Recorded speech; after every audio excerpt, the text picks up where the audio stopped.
the technology, right? Yeah. It's pretty impressive, isn't it? I'm trying to work on something similar. I'm appointed by a fire commission, and trying to work on something similar like this in the future. Yeah. So this is Blue Jeans by Verizon. I normally do this through Facebook Live, just normally, and so I thought in working with your admin, trying to establish something that was more of a virtual meeting platform where I could send the link maybe a little bit sooner. And yeah, I just was able to kind of figure it out today. I'm glad that it works for the first time. So it shows that it's live, so I think we're good. So, hey, welcome to the ICC. I'm going to give a little introduction here, but I want to welcome everybody to the International Code Council Region 1 Facebook page. Region 1 was established in 2014, and we're made up of 3 states, California, Hawaii, and Nevada.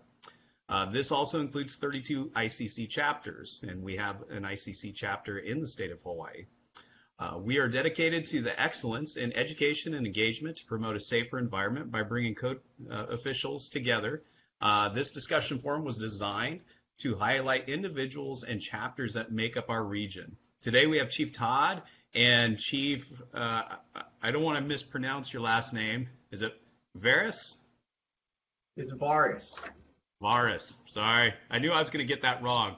I had a 50-50 chance. With the Hawaii County Fire Department, thank you for joining us. If you have any questions for Chief Todd or Chief Vares, please feel free to add them in the comments. You can add those to our Facebook comment page. I want to thank both of them for joining us today. And if you'd like to be a guest in an upcoming forum, or other people that may want to be a guest, please send a message and we'll make sure to reach out and contact them. So with that, welcome to both of you. Oh, thanks for having us.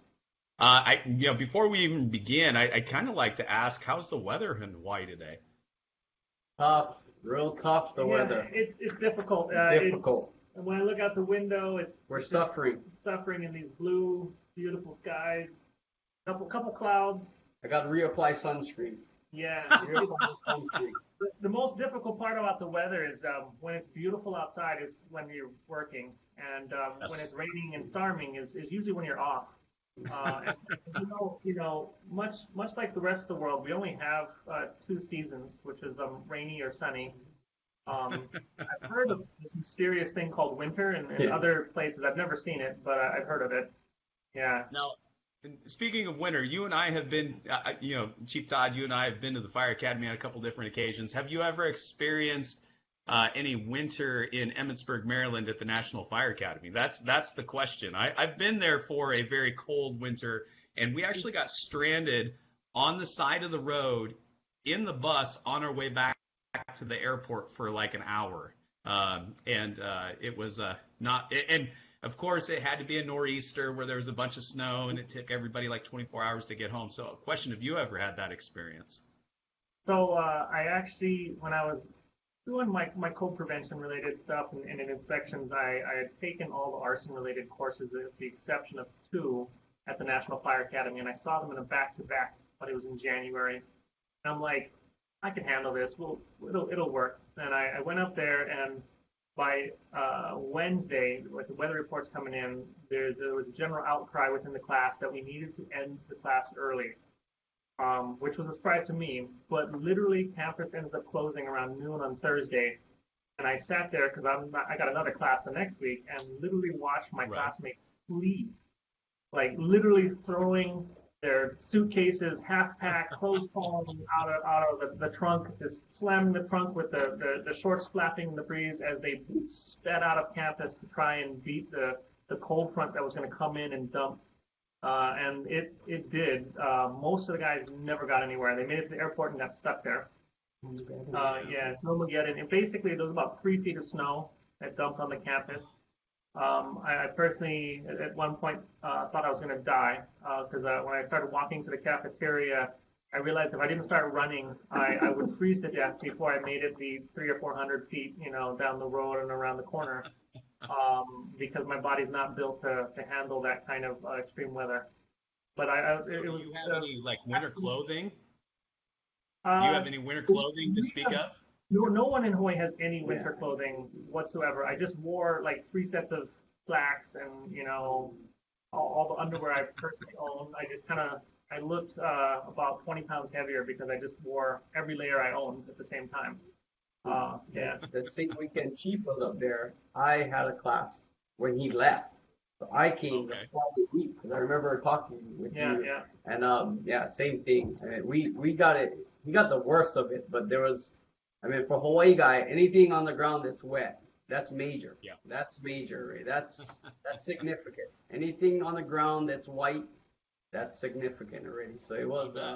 I did the long johns. Did you do the long johns? I do have a set of long johns. Yeah. They don't seem to help. I don't know what the deal with that is, but worse yet, I was doing fire investigative stuff. So we're downrange.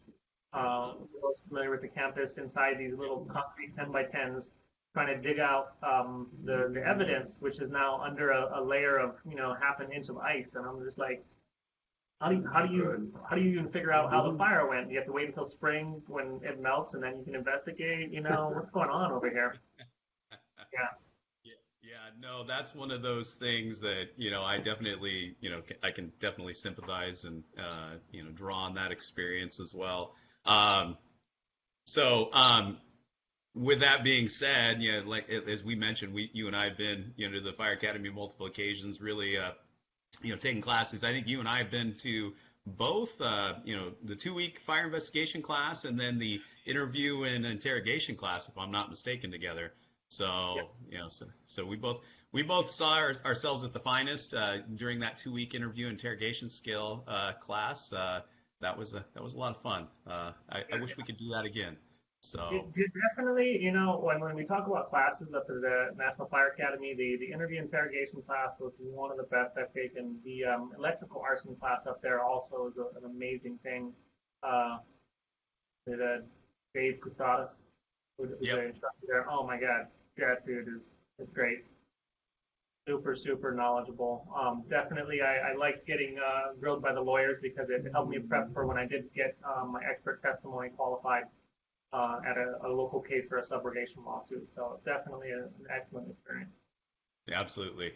Well, so speaking of weather, I think it's hot, and we don't necessarily. It's probably at least I'll look at my little thermometer here. It says 94 here in Central Valley of California, so it's warm and a little hazy. We've got some smoke in the air. So speaking of smoke in the air, we've got the Dixie Fire burning here in the state of California right now, along with multiple others. You guys also just recently had one of the largest fires in Hawaii County. Can you maybe provide a little bit more information in regards to that fire and maybe the impact that it had within your county? Yeah, so we just had approximately a 40,000 acre fire. I actually have one of my choppers in the air doing a circuit of the final outline of the fire so we can get a really good GPS tracking and we can get a final count on acreage. But approximately 40,000 acres. It is the largest fire that we've ever had in Hawaii County, and I'm pretty sure the state of Hawaii. But you gotta understand, generally the fire can only go so far before it hits the ocean, so it's not like there's a lot of area for it to go to. That said, to give you guys a comparison in size, 40,000 acres is about 10% of the size of Oahu. So on my island, it is not a small fire for us.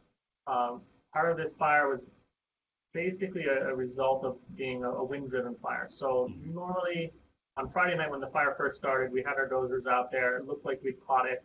And then, the following morning, the wind started kicking up. The location of the fire is between 2 mountain ranges, and it's already a funnel for wind. But by Saturday night, the National Weather Service had been dropping warnings that said that, we should expect potentially gusts of 50 mile an hour plus coming through the area, and depending on where you are in there, it'll exceed that by even a larger margin. So every dozer break we made got blown through, and it went from 4,000 the first night to 14,000 to 30,000 acres, and quickly was just growing rapidly quick. At one point, we had a 7-mile wide flame front moving across, and it ended up covering approximately 62.5 square miles of area for the total fire area. We had basically, part of the problem is we're on an island, so it's not like we can drive in more resources or ask for additional help, but we pretty much call in every resource we have on the island, and then reached out to our partners. So we have a Department of Forestry and Wildlife, which is basically the state version of the National Park Service. We also reached out to the National Park Service, which is on the island, and we had firefighters from Maui flying over to assist. We had National Guard resources, Black Hawk helicopters, Chinook, our own helicopters, of which our department has 2, and then we've hired private helicopters. And at the peak, around 27 dozers were running concurrently to try and encircle the fire, which for our island, it's crazy numbers, right? But I understand, equivalent fires up in the, continental United States where you have the resources you can bring in, they can have 3, 4, 5 times the resources on scene, and that's normal. Over here, this is the largest thing we've ever seen. Luckily, most of the area is very light grasses, scrub, maybe some small bushes, so it runs through quick and then it's done. We don't have residual long-term fires, and while we do have forests, they're on the eastern side of the island, which is the rainy side, so we generally don't run into issues. But it has been a very active season for us. Last night we had our 8th brush fire that kicked in just the other night. So it has been, and that's separate until, so the Mono Road, which was our 40,000 acre brush fire, was the 6th brush fire, and we're up to 8 at the start of the season so far. And varying amounts of acres from, the smaller ones just running a couple hundred to the biggest one right now at 40,000 acres. So it's been a very active season, and kind of training the resources here locally. Well, it sounds like it. Yeah. Yeah. So with that being said, do you guys do prevention-wise any wildland urban interface inspections? Do you have?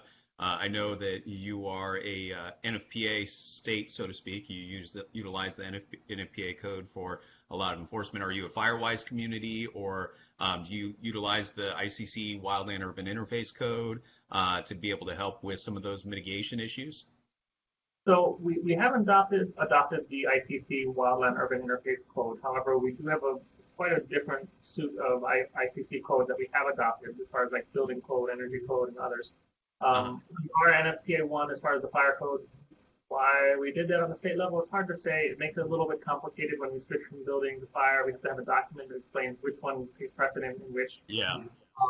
But we actually have several organizations on the island that are private, 501c3s, one of which is the Hawaii Wildfire Management Organization. They've actually expanded to manage things throughout the Pacific Rim. But they're started on our island and are based on our island and do a lot of the help to push some of the community-driven wildland urban interface stuff. So like right now, they're working with the assessment of the burn area for potential runoff issues.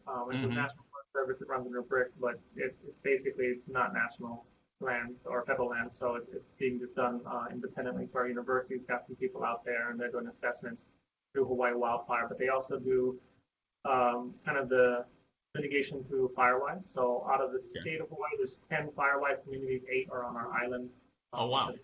Most of the Firewise, or most of the wildland urban interfaces on our island. We're the least metro as far as or urban as far as the state goes, and the most spread out. The Big Island County of Hawaii on the Big Island is half of the landmass for the state, but we're actually on the low end in terms of population. So we're spread out very widely over the whole island. So it's about 4,000 square miles total and 200,000 residents. So is that the population density, is that due to kind of the topography of the island, or is, I guess I'm not as familiar, so are there other challenges that may lead to that? It sounds like you're probably going to have some of that population spread out throughout the area that may lead to challenges, especially with emergency response, with the wildland fires and those types of things. So, well, I think as for the way it's situated or the way our island, you would say, operates, a lot of it has to do with infrastructure, right? We do have very large more or less, what you would say, large areas of communities, large communities with no water, no actual paved roads, right? A lot of these infrastructure is not there. So if you're talking about, building strip malls, building this, building that, the infrastructure is not there to support it. So a lot of times, we don't, if you have a street of 10 houses and you want to run electricity, of course it becomes cheaper because we all split the cost. But if you got, two houses, in hundreds of acres, only got two houses where you're not going to get electricity, you're not going to get a road, you're not going to get water. So we experienced, I think, a lot of that. And a lot of, me and Chief Todd, of course we're super young, look at us, right? So, a lot of this was put in before we were wearing these type of shirts and we were sitting in these seats. So I think, it's a lot, and it's some of the challenges that we deal with planning, right? So decisions that planning had made maybe in the past, agricultural areas that are now residential areas. Someone had a great idea, meeting of the minds, and they sat down and said, hey, what would be a great idea is to make subdivisions out in this nowhere place. And then, we, developers probably talked to our local government and, they had great ideas. And then, some of that, we kind of pay, as a fire department, we pay the price now, right? Because when we fight fires in these areas, there's no infrastructure, there's no this, there's no that. So if you want to build a strip mall out in these rural areas, it's difficult, right? Because there's no infrastructure. So I think the infrastructure side of it does play a huge role, because the cost to develop in these areas is not easy, because there's not enough people there density-wise to split the cost. Yeah, so to give you a little bit of background historically, the Big Island was kind of paved through agricultural and the sugarcane industries. And so lots of little towns spaced very, very far apart, eventually grew into town centers, but because they're spaced so far apart, a lot of money goes into just maintaining the road structure around the island so people can get from one area to another. There's more infrastructure that goes in on our island than most towns have to deal with. There's more parks because everyone's spread out, There's more road maintenance that has to go in. When you stretch electrical lines, it's got to go farther, so there's just not enough money to go around. And so because of that, there's a variety of challenges that come up because of just the historical way the island developed. This wasn't like we sat down 300 years ago and put together a really good planning code and tried to figure out how this was going to work, 300 years ago. It was more, everything just naturally and organically grew. And then nowadays we're sitting here going, we have a subdivision down in the southern part of the island that's in type 1 lava zone, which means that if the mountain blows up, literally an hour later there'll be lava coming through homes.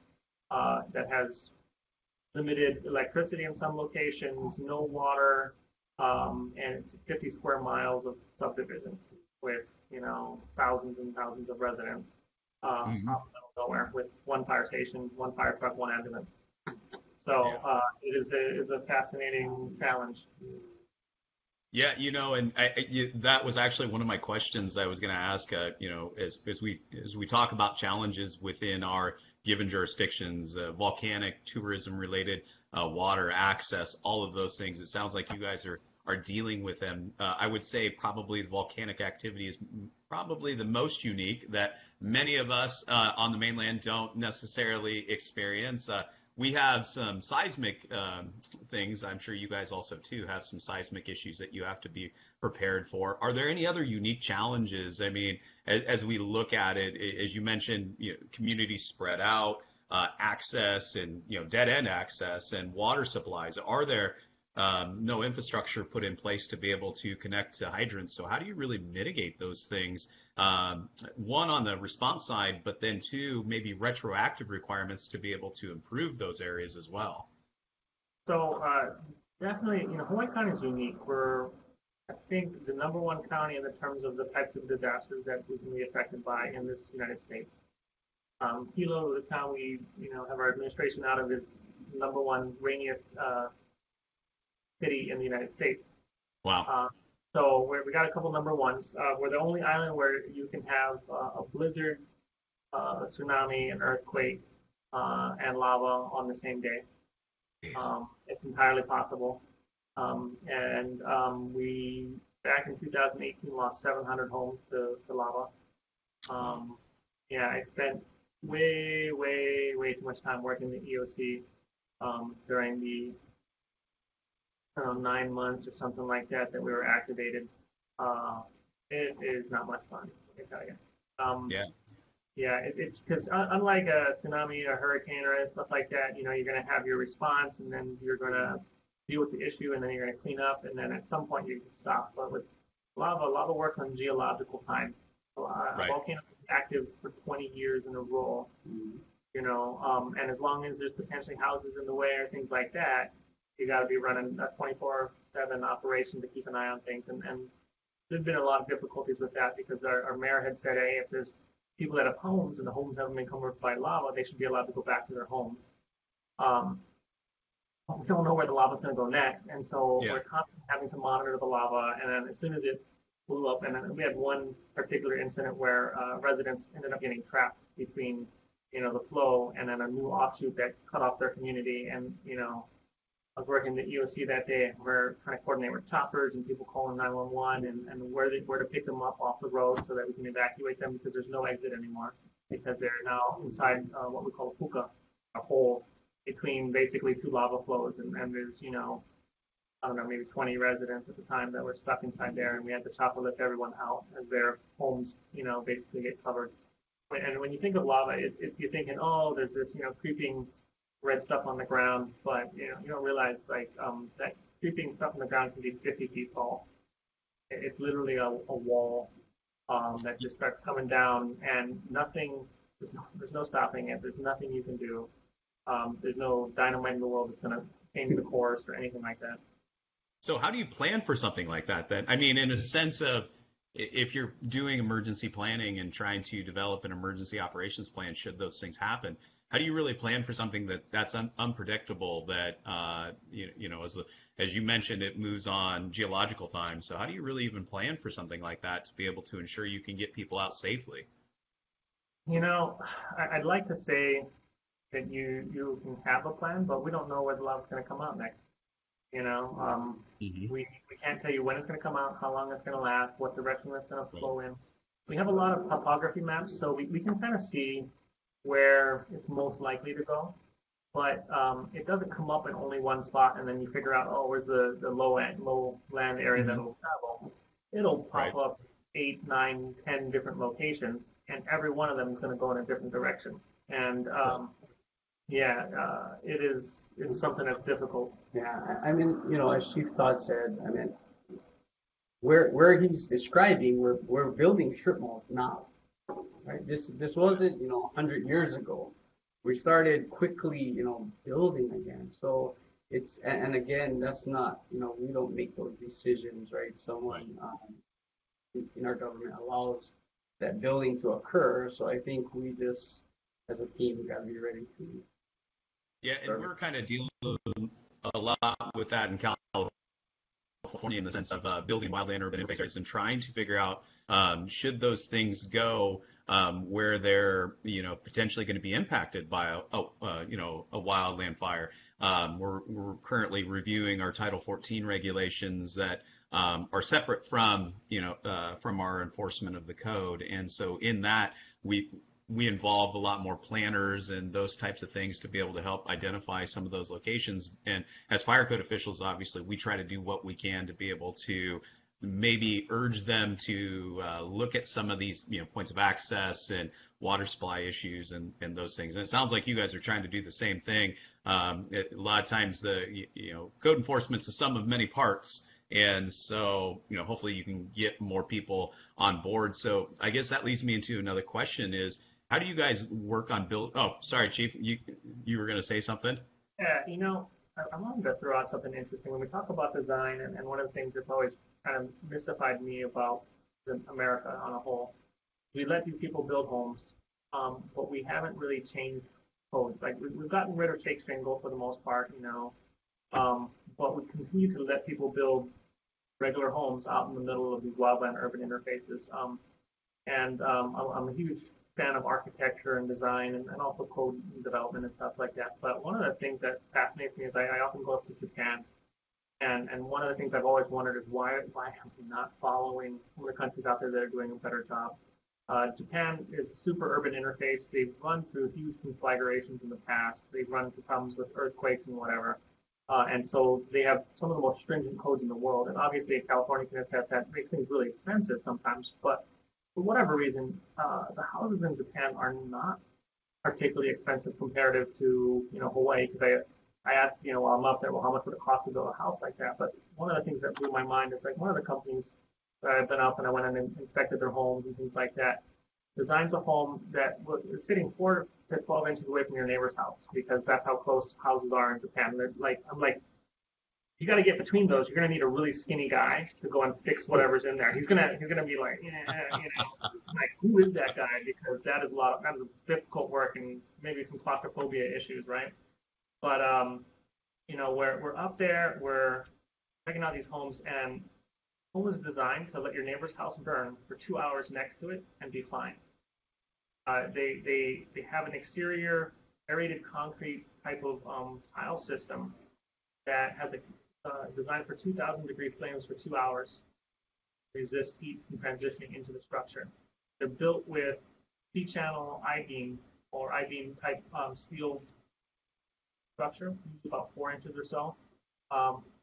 Designed to withstand a 6.5 Richter scale earthquake directly below the home. With your neighbor's house falling on your home, it's entirely fine. They're built with actually weight systems inside the walls, counterweight.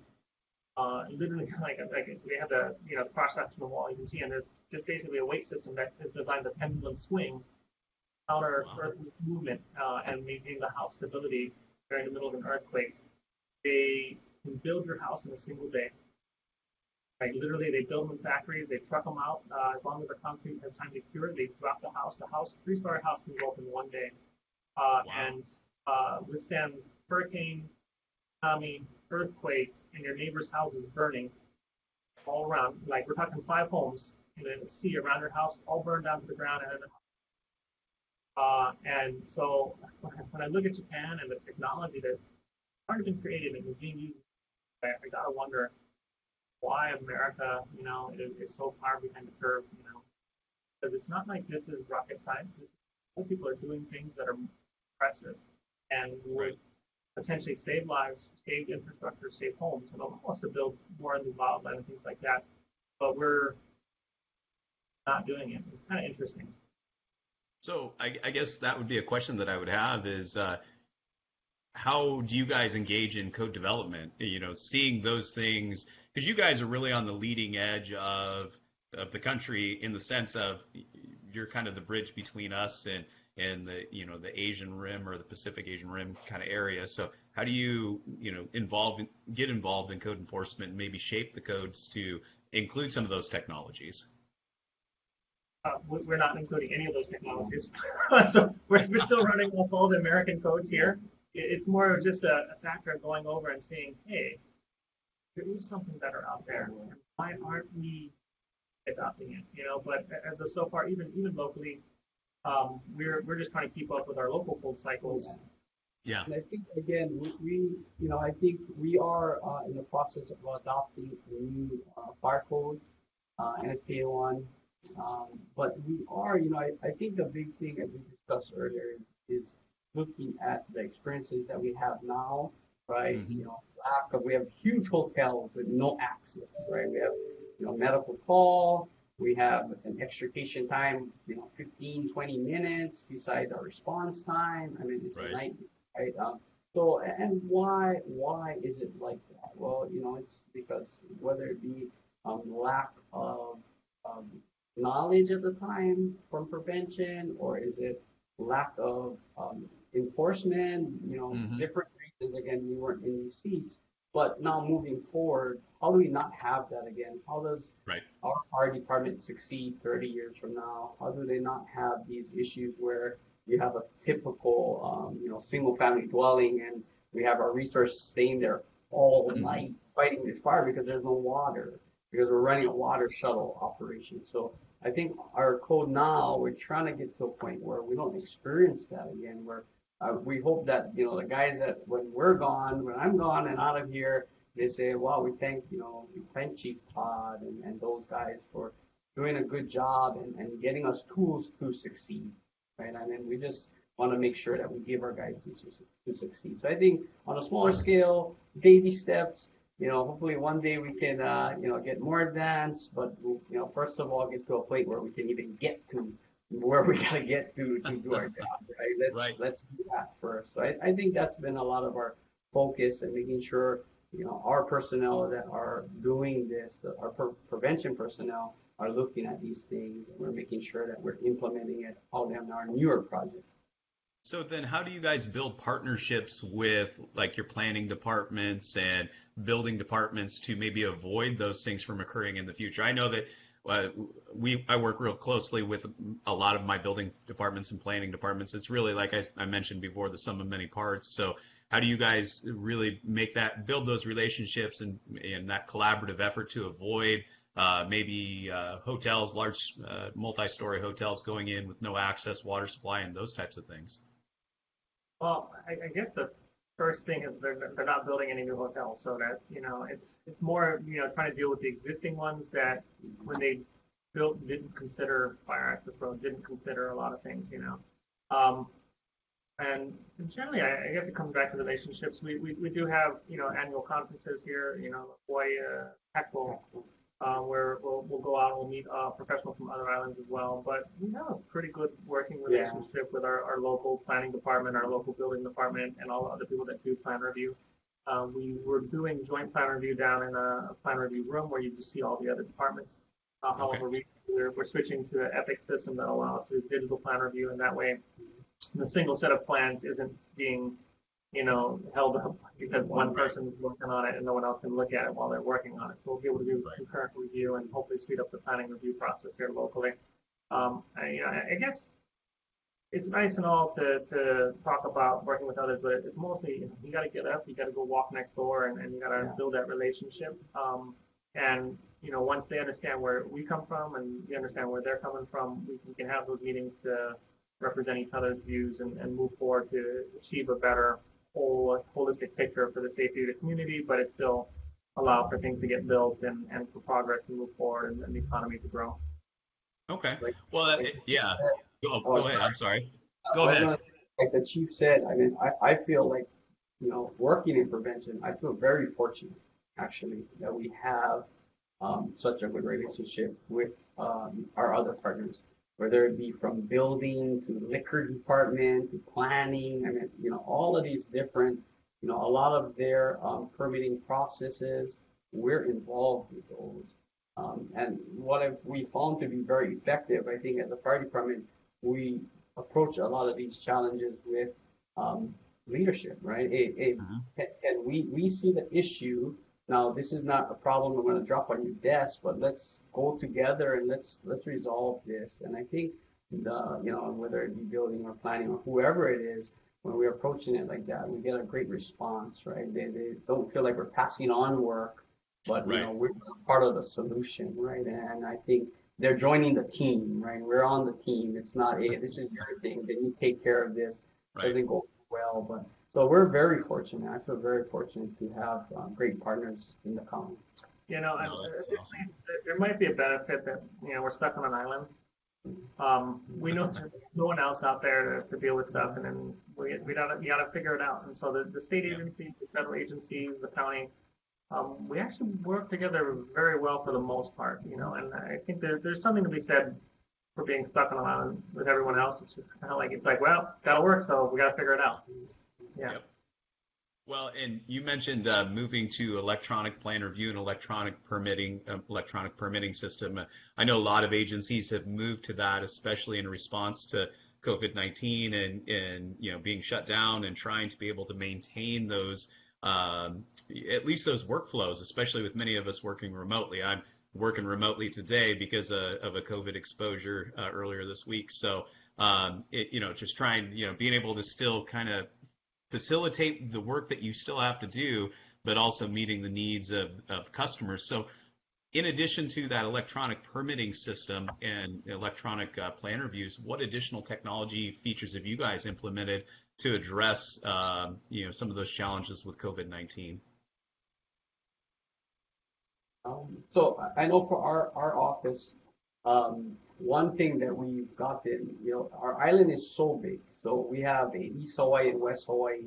So if we want to have a meeting or something like that before, we would have to drive at least 2 hours to get to the other side and have the meeting and then drive 2 hours back. So that would kind of encompass the whole day. So one technology is of course this Zoom. We've been taking advantage of that, and that's kind of, for me in our department, the prevention bureau has really brought us more together because it's more of an opportunity to meet. There's no excuse, right? It's easy to jump on early in the morning and do that. It's also, I think, for us in prevention, COVID has actually given us a chance to be good guys. And I say that because we're firefighters at heart, right? We help people and it's a change, right? To go out and tell people, you got to fix this, fix that. But during COVID, we kind of switched our focus to more assisting the community and keeping them safe. We always do that, but this was more, it became more education. Everything was educational because everybody got shut down. Nobody was open. So when they did open, we're trying to assist them on how they could open, helping them with the governor's requirements, mask wearing, social distancing, how we're going to do that, how we're going to implement them opening. So you almost felt a sense of, we were out there again, just assisting people. And then when they're ready to open, was their fire protection systems up and running? Was all of this stuff working? So I think that was a great opportunity to, like I said, to feel that kind of assistance in the community. And in our public ed, we had great programs that we used to do that involved meeting with people, right? Smoke alarm programs, going in elderly halls, and we weren't doing that anymore. So I think the pandemic has taught us different avenues of public ed. We did educational videos and things like that, long lasting. We get much more people. So I think, the pandemic, although challenging, has taught us a lot. I know for prevention bureau.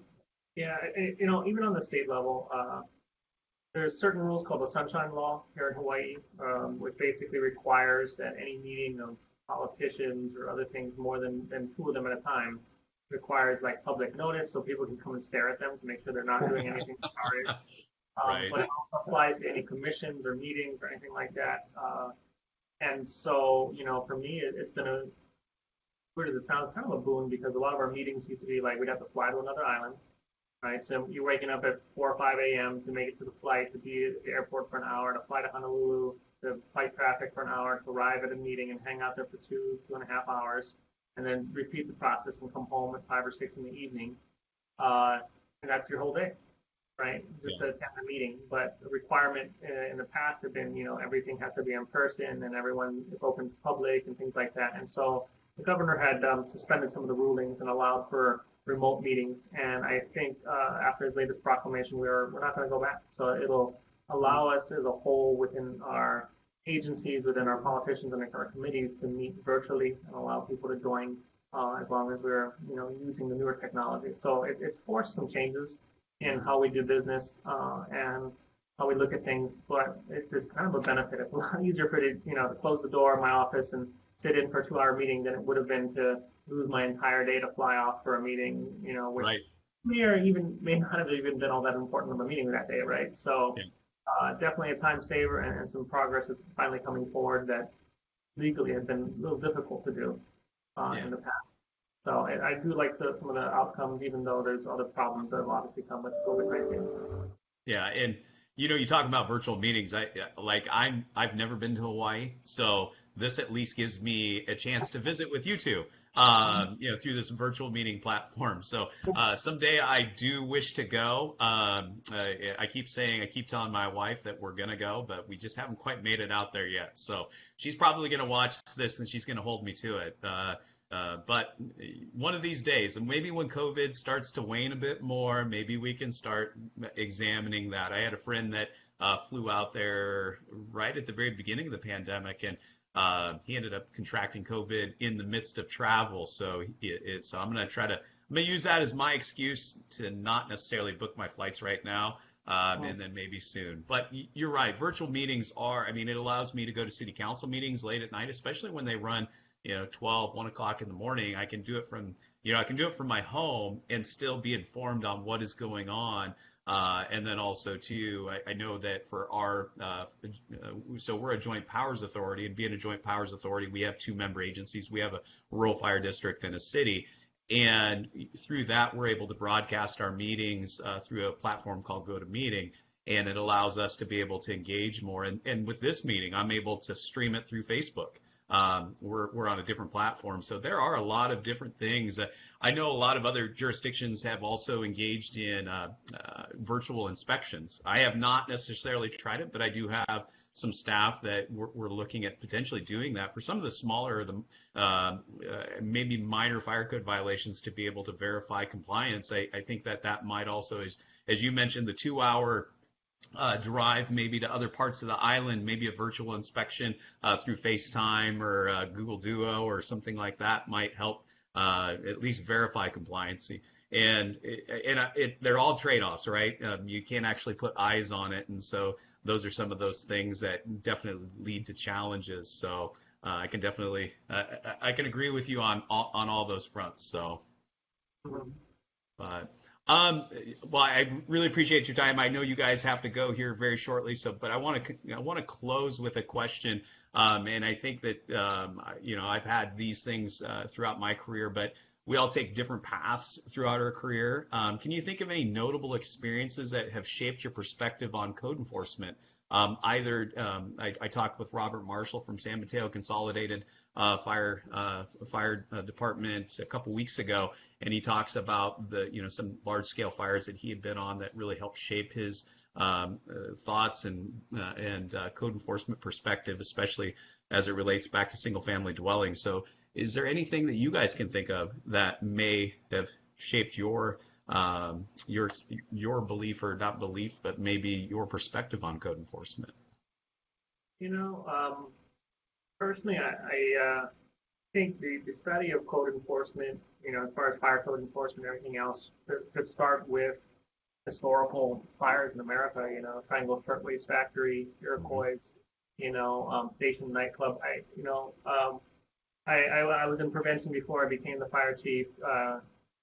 Before I became a battalion chief back in my earlier career, and Kyle had been one of the guys who came in, and so one of the things I'd always taught them was why did we change the code? How do these things get put in? And let's be honest, most of the fire code is built on the concept of this rule is in there to stop people from dying. Like they didn't put rules in there just to make rules. Most of these things were like these people died in this particular incident. What kind of a procedure, a policy, a rule that could we make that would prevent that from happening in the future? The entire code's like that. But being able to study the historical events and look at that and then figure out, this is why we changed it so exit doors have to open in the way of travel. This is why we say you can't block an exit. This is why a fire extinguisher needs to be, every 50 feet in these kind of facilities, or this is why you need a sprinkler system. Convincing residential people and code builders and things like that we should put residential sprinklers is something we haven't been able to get the local people to adopt quite yet, but definitely something we're shooting for in the long run, right? And definitely I gotta say the National Fire Academy has been a big thing for my development in terms of where I want to go and where I wanted to achieve within our department. I've been up for 13 courses up there, and it's been the connections I made with guys like yourself and having those conversations, maybe not so much in the class, because the class could have been for something like for fire investigation, but talking with guys about how their jurisdictions are dealing with things, making those connections, and being able to shoot out emails and saying, hey, what are you guys doing about that? The International Association of Fire Chiefs, which I belong to, I'm kind of active on the forums, and so when I run into an issue with chief, like, hey, what are your jurisdictions doing about GIS tracking, or how do you deal with mapping, or how do you track bulldozers, or whatever it is. You can easily shoot a question, and you'll get a bunch of people replying back to you about like, hey, we're using this product, or we're using this solution. And so I gotta say, the biggest influence in my career has been the people I work with, the guys I meet, like yourself at the National Fire Academy, and being able to poll those people for their opinions and what are their jurisdictions doing, and sharing that information. And if you work in a silo by yourself, all you're going to see is metal walls, and that's your world. You need to get out of the well. You need to go talk with the guys around you. You got to make those connections, and the National Fire Academy is a great way to do it. And there's also some associations out there, NFPA, ICC, IAFC, and things like that. Be a member. Get out there and start participating, and that'll shape where you want to go and what you want to achieve, because you'll be able to see how it affects other places beside yourself. Learn from others, so to speak. Right. Right. And Kyle, I don't know how to go after that beautiful. I should have let you go first. Yeah, I should open for the closer. I think for me, it's crappy situations. Right? I hate to say it that way, but it's those times when, as a firefighter, going through a fire and wondering like, why are we here all night? What's going on? Why are we doing this water? Why am I filling up at this? Why do I have to go 2 miles to get water? Why am I doing this? And then from there, my transition to coming into prevention, and then being on the technical side, investigation side, and looking at, there's places that it's not like this. Right? There is, this is not, as a firefighter, you just kind of go like, man, this is why is it always fully involved? Why is it always a big black square? Why are we not saving these things, right? And then coming into the fire investigation side and the code side, you realize, well, it's because we got no access, we got no water, this thing is not unpermitted, we got no drywall in there, just on and on and on, right? So that really made me feel, and then getting to know the next level from there is getting into plan review and realizing that, oh my gosh, we have an opportunity to actually change this going forward. I can affect to get better outcomes. So firefighters can, like I always say, be heroes. We want to be heroes. We want to get there. We want to save we want to contain it to your bedroom. And we want to do that. We don't want the big black square on the ground. I think it's those opportunities to me. I look at my friends that are out online, and I want to give them all the tools. I know their kids are coming in. We got friends that their kids are in our department. And I think, man, one day this guy's going to be a captain. I want him to be able to succeed. The next time they have the next biggest wildfire that we get, right? Because it's going to happen again, hopefully right? A long time from now. We'll be gone. Yeah, I hope so too. On the news, we'll listen to it on the news. But those guys, whatever challenges that we had with this, I hope that our learning and our thinking, not just 5, 10 years, but really the 30-year idea and the 40 years. So it's really, I think, as she saw, definitely, our partners, working together. I've worked with Chief was my captain at one time, but it's those experiences to me that really highlighted that kind of progression. Like, okay, we're doing this, and then, well, why are we doing this? And then, wait a minute, we can change this. And that's been, for me, some of the big things. So, not as elegant as Chief, but that's really my kind of, those are effective. Yeah. Well, I'd have to agree with that. And I think that like you mentioned, perspective, you have all the perspective through those experiences to be able to articulate. Should you be pressed by a contractor? Should you be pressed by a developer to be able to discuss those things? And that's one of those things that I will say that it's helped me a lot too. And as you mentioned, making sure to be able to protect protect the firefighters that are on shift and make things a little bit easier for them, but also to be the hero. I like that expression, to be the hero, to be able to save the property. So that way, hopefully we can have long-term impact for those residents. I agree 100%. I think that's a great idea. Awesome. Yeah. All right. Well, I think you guys are starting to freeze up on me. Technology's great when it works, but so let me check the Facebook page just to see. Doesn't look like I have any questions. Anything else you guys would like to add? No, that's pretty much it. Definitely, Tim, stay in touch. And if you do make it out to Hawaii, let us know. We'll be glad to give you a tour of our department and how we apply our codes over here, as well as maybe a few nice beaches or something like that on the restaurant or two. But anyway, we appreciate the opportunity to talk, and if you need anything, let us know. I will. And you know what? I may see if it's in the ICC Region 1 budget. Maybe they'll fly me out there to see you guys so that way I can get a firsthand look at all of these things that we just talked about. I don't know if it'll be in the budget, but I'll at least present that in our next board meeting. Yeah, tell them it's totally required. Totally need to do it, right? All right, sounds good. All right, thanks, guys. I really appreciate your time. I hope you guys have a good rest of your day. Yeah, have a nice You too.